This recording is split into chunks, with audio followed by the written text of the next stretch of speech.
네, 그래서 MS컨님 오셨네요. 저희 토목큐브 발굴해주신 그 플랫폼 매출 플랫한 이유는 아마도 이제 그 거래 건수가 그렇게 이제 변하지 않아서가 아닐까 그런 생각도 들고, 그 다음에 뭐 이제 그 물류비가 좀 물류비 변동이 있었잖아요. 그래서 그런 거에 좀 영향을 받지 않았나 그런 생각도 들고, 정확한 이유는 잘 모르겠습니다. 그래서 저도 좀 궁금한데 질문들 모아가지고 이번에 보니까 지난 실적 발표 때 프레이토스 질문하니까 거기에 대해서 다 답변을 해주더라고요. 그래서 몇 가지 질문들을 좀 모으고 있는데 이 부분은 한번 확인을 해보려고 합니다. 그래서 왜 플랫한지는 저도 정확히 잘 모르겠다. 근데 이번 실적 때는 좀 늘지 않을까 싶어요. 그래서 왜냐면은 보시게 되면은 네. 그 3분기 동안 되게 급격하게 이제 그 거래 건수가 많이 늘었거든요. 그리고 GBB도 뭐 여기서 이제 역성장이 좀 있긴 했지만 이때하고 비교했을 때는 확실히 차이가 나는 레벨이기 때문에 좀 업사이드가 있지 않을까? 그렇게 이제 한번 생각하고 있는데 좀 봐야겠죠. 근데 뭐 변하지 않는 사실은 이 플랫폼을 통해 가지고 되게 많은 그 거래액이 거래되고 있고, 그게 이제 더 늘어났다라는 거니까 이제 그만큼 돈이 이제 몰리는 곳에는 사람이 모이게 되어 있잖아요. 돈을 벌려고 노력하는 사람이 모이게 이제 되어 있기 때문에 결국에는 이제 장기적으로 봤을 때는 이게 이제 성장할 수밖에 없다라는 거를 입증해주는 그런 지표라고 볼 수 있지 않을까 싶었습니다. 그래서 GBB가 하고 이제 매출이 차이 나는 이유는 제가 봤을 때는 이제 거래 건수를 바탕으로 해가지고 정액의 그런 수수료를 받는 게 아닌가 그런 생각이 듭니다. 네. 인카그리무 서비스 같은 경우에는 이제 제가 지난주 리뷰하면서 좀 얘기 드릴게요. 대시도 마찬가지입니다. 근데 네, 대시도 이따가 좀 같이 설명드릴게요. 그러면은 Q&A는 이 정도로 마치고, 그 다음에 네, 이번 주 리뷰를 한번 해보도록 하겠습니다. 그래서 3분기 시작된 이후 이제 처음으로 이거를 좀 성과를 공유드리는 것 같은데 마음이 아프네요. 인카그리무 서비스가 이제 지난 분기에 좀 수익률을 많이 하드캐리 해줬었는데 뭐 그래서 그런지는 모르겠지만 좀 수익률이 많이 떨어졌습니다. 그리고 몽고DB는 좀 계속해가지고 좋은 추이를 보여주고 있고, 그 다음에 로어대시는 소폭 이제 좀 떨어졌고, 그 다음에 프리토스도 약간 떨어진 정도인데 결국은 실적 발표를 해야 되려나요? 근데 뭐 성과지표가 워낙 좋게 나와가지고 이건 이제 그냥 숫자에 불과하다라고 생각하고 있습니다. 그래서 초과 수익률이 마이너스 6.84%로 좀 좋지 않은 스타트를 보이고 있습니다. 그래서 인카그리무 서비스 같은 경우에는 저는 정말 특별한 문제는 없다고 생각해요. 근데 주가의 등락에 의해서 보유 여부를 결정하는 사람들의 차익 실현이 이어지고 있다라고 생각했습니다. 하지만 아직도 인카그리무 서비스는 성장 이름이 충분히 남아있는 퀄리티 기업이라고 생각하고 팔 이유는 전혀 없다라고 생각합니다. 뭐 단적으로 봐도 이제 설계사 수가 지금 2만 명도 안 되잖아요. 근데 전체 설계사 수는 50만 명 정도입니다. 그래서 앞으로 업사이드가 굉장히 많이 남아있고, 그 다음에 그 보험 판매 전문 기업으로 이제 이행해 가는 것도 결국에는 이제 앞으로 이제 도래해야 될 그런 정해진 미래다라고 생각이 돼가지고, 인강금융 서비스는 앞으로도 이제 지금 많이 오른 것 같지만 앞으로도 정말 성장 내러티브가 많이 남아있는 기업이다라는 생각으로 계속해서 보유해 나가려고 합니다. 근데 저 이제 그 비중이 너무 높아가지고 좀 이거를 재배분해서 다른 이제 그 국장 기업으로 한번 좀 비중을 옮겨보고 싶었는데, 그 토모큐브가 좀 발굴이 돼가지고 그 다음 분기에는 좀 그 인강금융 서비스 비중을 좀 덜어내가지고 토모큐브로 좀 이동해갈 그런 생각이 있습니다.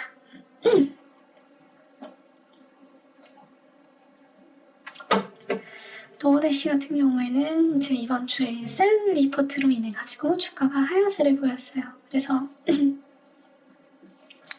그 여기 링크를 들어가 보시면은 제 셀 리포트가 나왔는데, 네, 그 Jeffrey said ongoing investments on affordability like the dash pass could limit further upside라고 했습니다.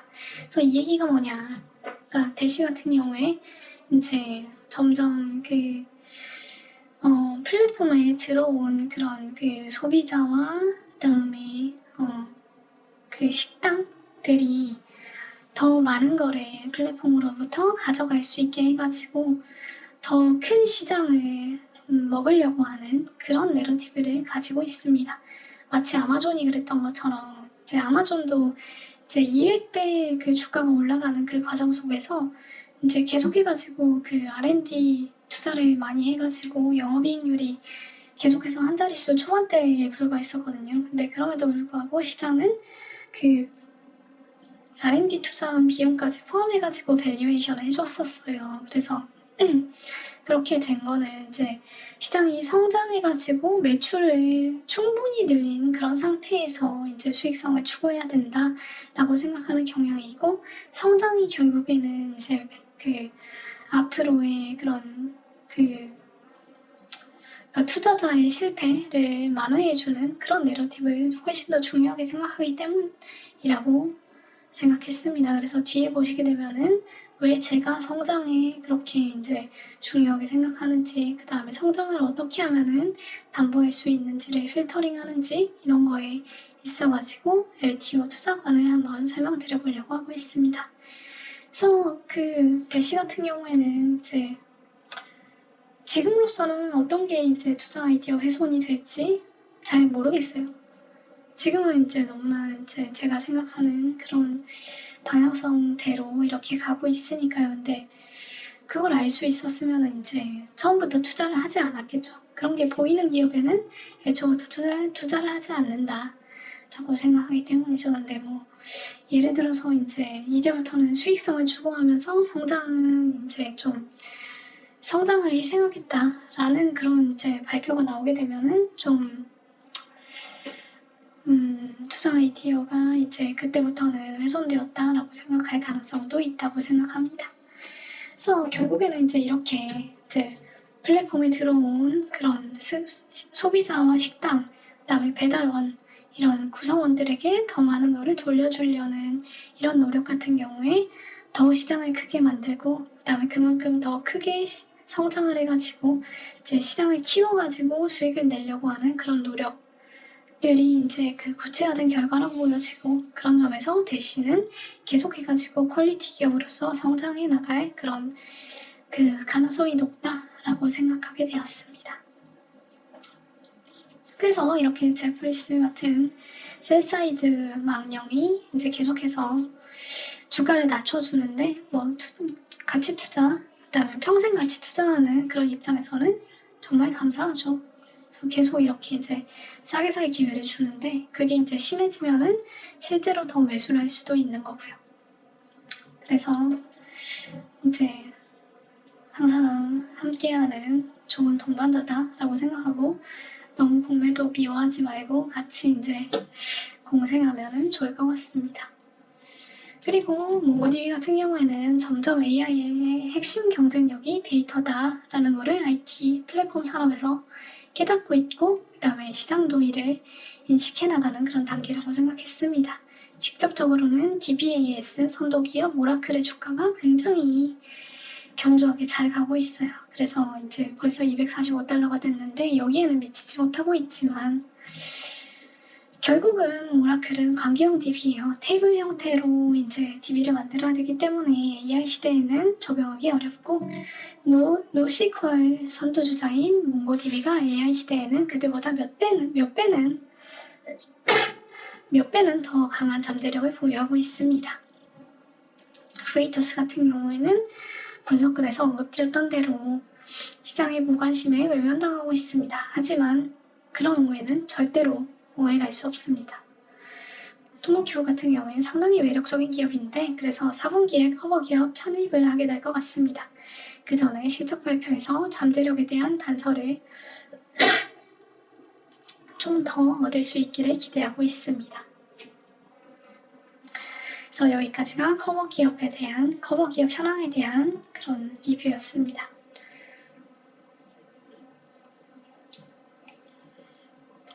그리고 이제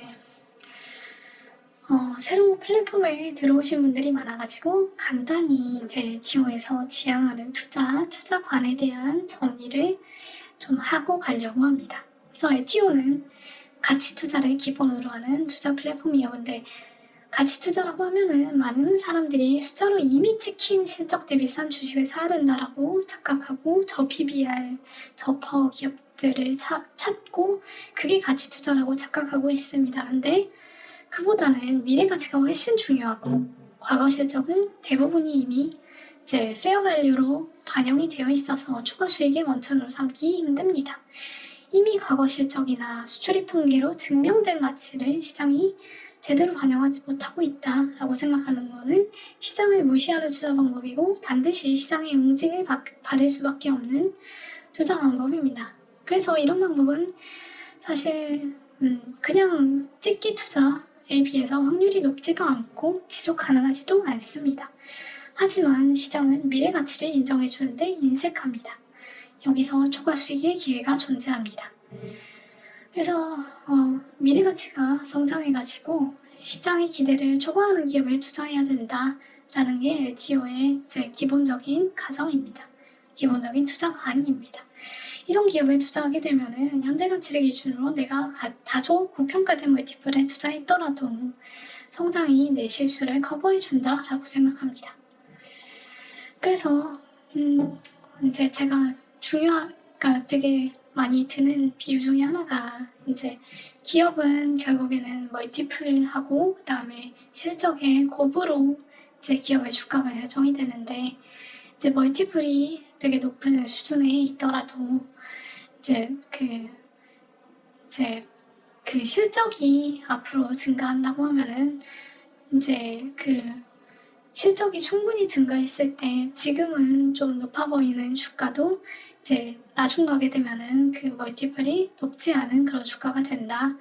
그래서 이제 연구 손실 가능성이 줄어들게 되는 투자 방식이다라고 제가 여러 번 설명을 드렸었습니다. 그래서 결국에는 어떻게 성장하는 확률이 높은 기업을 선별할 수 있는가가 중요하게 되고, 그게 이제 가치 투자의 제 기본적인 그런 가치 투자자가 기본적으로 이제 수행해야 될 가장 중요한 작업이라고 볼 수 있을 것 같습니다. 그래서 성장 기업을 어떻게 선별할 수 있는가?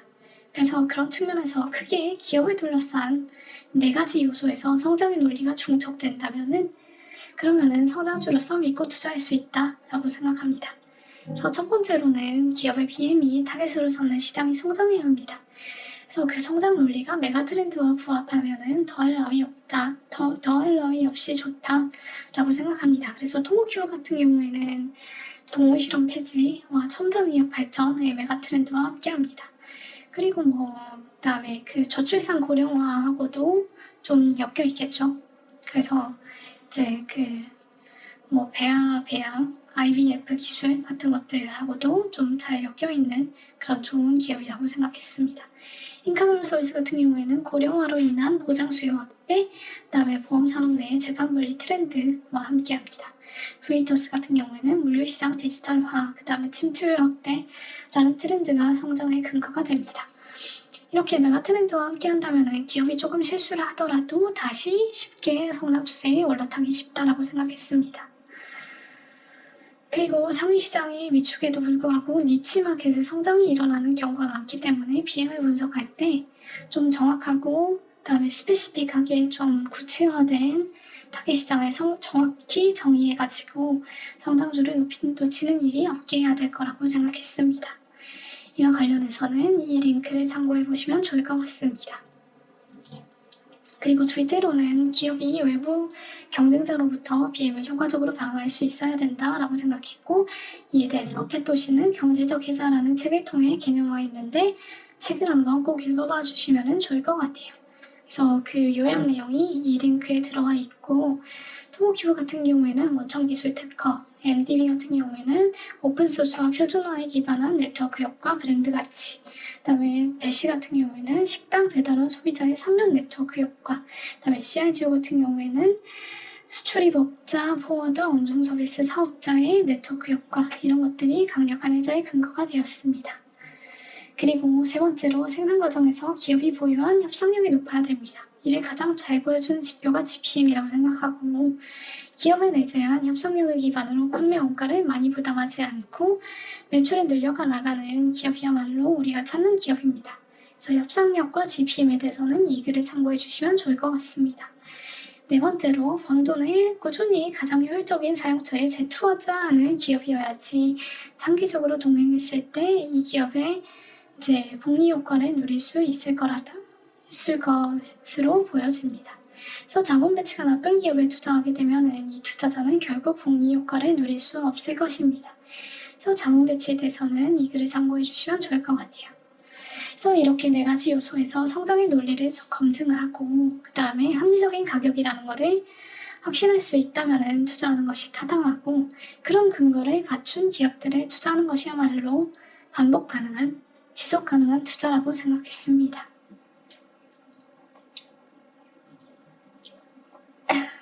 네.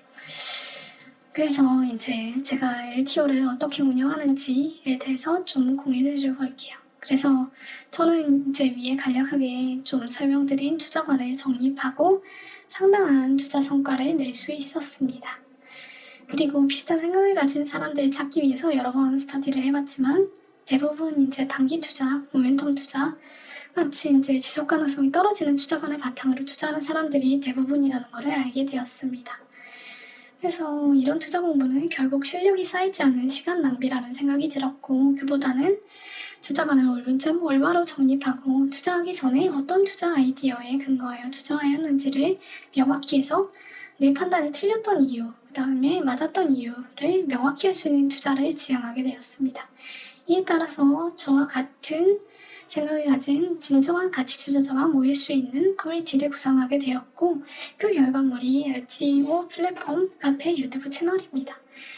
그래서 이렇게 하면서 이제 사실 상당히 비용과 그 다음에 구독료 같은 거를 지출을 하고 있는데, 이제 그 비용은 감당할 만하고, 제가 이렇게 이제 투자 커뮤니티를 만들어가지고 좋은 아이디어를 발굴하고, 그 다음에 거기로부터 수혜를 받을 수 있고, 그 다음에 이제 많은 분들로부터 힘을 얻을 수 있다면은 그 비용은 지출할 만하다라고 생각하게 되었습니다. 그래서 이제 그 노력의 일환으로 매분기 활동을 정산하고 있고 7월 초에 두 번째 정산이 이뤄졌습니다. 그래서 정산 시점마다 카페 활동을 가장 열심히 한 멤버에게 시상을 10만원, 8만원, 6만원, 4만원, 2만원 이렇게 30만원 정도를 하고 있고, 그 다음에 가장 나은 투자 아이디어 3개에 대해서 시상을 30만원, 25만원, 15만원을 하고 있습니다. 그리고 매년 시상 규모는 20% 수준으로 확대해 나가려고 합니다. 그래서 내년이 되면은 총액이 한 120만원 정도 분기당 되게 될 거고, 그 다음에 내후년에는 150만원 그렇게 확대되어 나가겠죠. 그래서 이를 통해 가지고 제가 얻은 투자 수익이 투자 커뮤니티에 좀 더 긍정적으로 환원이 되고 그게 커뮤니티의 확대와 더 많은 사람의 수익으로 이어지길 기대하고 있습니다. 이를 위해서 사실 더 많은 사람이 참여가 필요하다라고 생각해요. 사실 저는 이제 이 플랫폼을 계속해서 운영해 나가고 평생 이제 운영해 나갈 생각이기 때문에 지금 제가 이제 직장 생활하고 병행하면서 좀 빨리빨리 이제 이게 늘어나지 않는 데 대해서는 우려하지 않고 또 제가 이제 좀 더 투입할 시간이 늘어나면은 좀 더 빨리 늘어날 수 있다라고 생각하고 있지만 그럼에도 불구하고 그 기간 동안에 더 많은 사람들이 공감해주고 제가 또 힘을 얻고 그 다음에 좋은 투자 아이디어도 그동안 많이 얻을 수 있었으면 좋겠다라는 생각에서 더 많은 분들이 참여해 주셨으면 좋겠다라고 좀 권유를 드리고 있습니다. 그래서 참여를 위해서는 LTO 카페가 있는데 그 카페에 여기 이제 자료실이라고 되어 있어가지고 많은 분들이 잘 모르실 수 있을 것 같은데 이 자료실이 제 카페 링크거든요. 그래서 여기 카페에 가시면은 스터디 신청 메뉴가 있습니다. 거기에 앞으로 이제 스터디 계획을 혹은 이제 카페에서의 활동 계획을 작성해 주시면 돼요. 그래서 여기서 계획은 리포트 리뷰, 뉴스 업로드, 분석글 업로드, 피드백 중 하나를 선택해서 앞으로 카페에 어떻게 활동할 것인지를 적는 겁니다. 그래서 사실 지속 가능성이 중요하기 때문에 여기서 제출하시는 계획은 그냥 하나의 가이드라인으로서 스스로 부담감을 지는 정도로 이해하시면 좋을 것 같아요. 그래서 뭐 어떤 경우에라도 지켜야 하고 안 지키면 퇴출되는 방식의 그런 가이드라인이 아니고 여유가 허락하는 한도 내에서 본인의 투자 그런 공부에 유익이 되는 한도 내에서 스스로와의 제 설정한 약속 정도로 생각하시면 좋을 것 같습니다. 그래서 이 계획을 작성해준 분들을 스터디1으로 인정하고 등업을 해드립니다.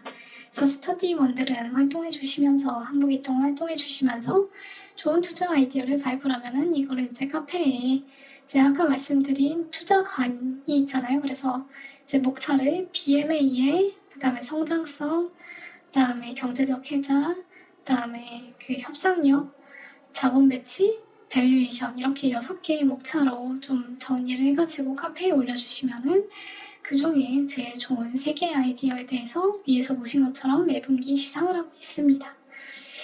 그래서 좀 더 많은 분들이 좀 좋은 투자 아이디어 공유를 많이 해주시고 그 중에서 정말 좋은 것들 선별해가지고 좀 많은 분들이 거기에 좀 수혜를 볼 수 있었으면 좋겠다라고 생각을 하고 이번 분기에는 정말 만족스러운 그런 그 기업이 발굴이 돼가지고 이 프로세스를 통해서 발굴이 돼가지고 정말 감사하게 생각하고 있습니다.